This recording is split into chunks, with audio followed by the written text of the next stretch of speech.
Jeshi la Israel limesema leo kuwa limemuua afisa wa ngazi ya juu wa Iran anayesimamia uratibu wa kijeshi wa kundi la wanamgambo wa Kipalestina la Hamas katika shambulio kwenye eneo la Qom kusini mwa Tehran. Katika taarifa, jeshi hilo limesema kuwa ndege za kivita za Israel zililenga na kumuua kamanda wa kikosi cha Quds cha Palestina Said Izzad, ambaye pia ni mratibu mkuu kati ya utawala wa Iran na kundi la kigaidi la Hamas. Wakati huo huo, jengo la makazi kaskazini mwa Israel limelengwa na droni baada ya jeshi kuripoti kuhusu uvamizi katika bonde la Beit Shan. Haya ni kwa mujibu wa mashuhuda.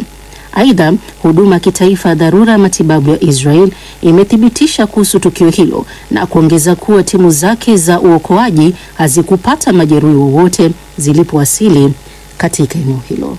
Istanbul. Waziri wa mambo ya nje wa Iran Abbas Araghchi amewasili hivi leo mjini Istanbul nchini Uturuki kushiriki mkutano wa Jumuiya ya Ushirikiano wa Mataifa ya Kiislamu OIC unaofanyika katika muktadha wa mzozo unaoendelea kati ya Iran na Israel. Kulingana na shirika la habari la Uturuki Anadolu, mamia ya washiriki wanatarajiwa kuhudhuria mkutano huo wa siku mbili. Miongoni mwao ni mawaziri wapatao 43 na wawakilishi wa ngazi za juu wa Umoja wa Mataifa na nchi za Kiarabu. Mkutano huo unakuja siku moja tu baada ya Araghchi kufanya mazungumzo mjini Geneva juu ya suluhisho la kidiplomasia katika mzozo huo na mawaziri wenzake wa mambo ya nje kutoka mataifa ya Ulaya, ikiwa ni pamoja na Johann Wadephul wa Ujerumani, Jean-Noel Barrot wa Ufaransa na David Lammy wa Uingereza. Berlin. Kansela wa zamani wa Ujerumani Angela Merkel ameelezea uungaji wake mkono kwa haki ya Israeli ya kujilinda kutokana na mzozo unaofukuta kwenye eneo la Mashariki ya Kati.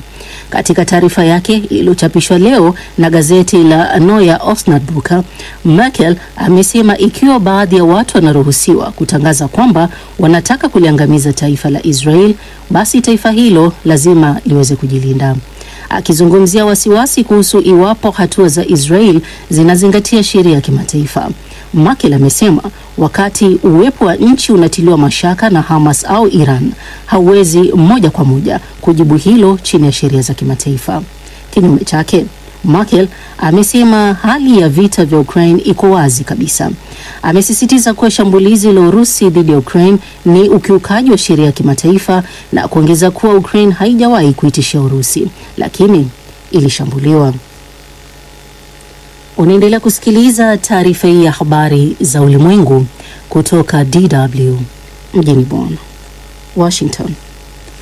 Rais wa Marekani Donald Trump alijipongeza jana kuwezesha makubaliano ya amani yaliyojadiliwa mjini Washington kati ya Jamhuri ya Kidemokrasia ya Kongo na Rwanda, lakini akalalamika kwamba hatapata tuzo ya amani ya Nobel kwa juhudi hizo.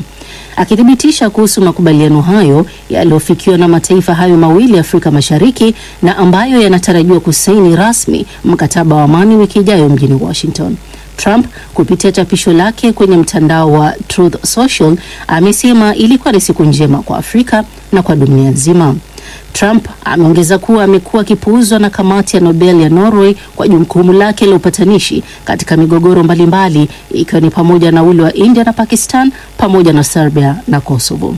Pia alitaka kutambuliwa kwa juhudi zake za kudumisha amani kati ya Misri na Ethiopia na kusimamia mkataba wa Abraham uliopelekea msururu wa makubaliano yaliyolenga kurejesha uhusiano kati ya Israel na mataifa kadha ya Kiarabu. Hatimaye Nairobi. Kenya imepongeza tangazo la shirikisho la soka barani Afrika CAF kuwa nchi hiyo itakuwa mwenyeji wa fainali ya michuano ya mataifa ya Afrika CHAN mwezi Agosti, licha ya wasiwasi wa kucheleweshwa kwa muda mrefu kwa ukarabati wa miundombinu yake. Akipongeza hatua hiyo, mkuu wa shirikisho la soka la Kenya Hussein Mohamed alishukuru CAF kwa imani na mwongozo wake kabla ya mechi hiyo. Mohamed ameliambia shirika la habari la AFP kwamba macho yote sasa yameelekezwa kwa Kenya inapojiandaa kwa mashindano hayo. Uwanja William Mkapa wa jijini Dar es Salaam nchini Tanzania utakuwa mwenyeji wa mechi ya ufunguzi Agosti 2, wakati mechi ya 3 na ya 4 zikichezwa katika uwanja wa taifa wa Mandela mjini Kampala nchini Uganda. Na huo ndio mwisho wa taarifa ya habari za ulimwengu kutoka DW mjini Bonn. DW maoni.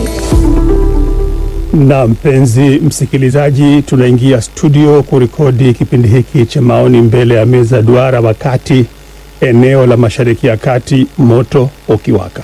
Ni katika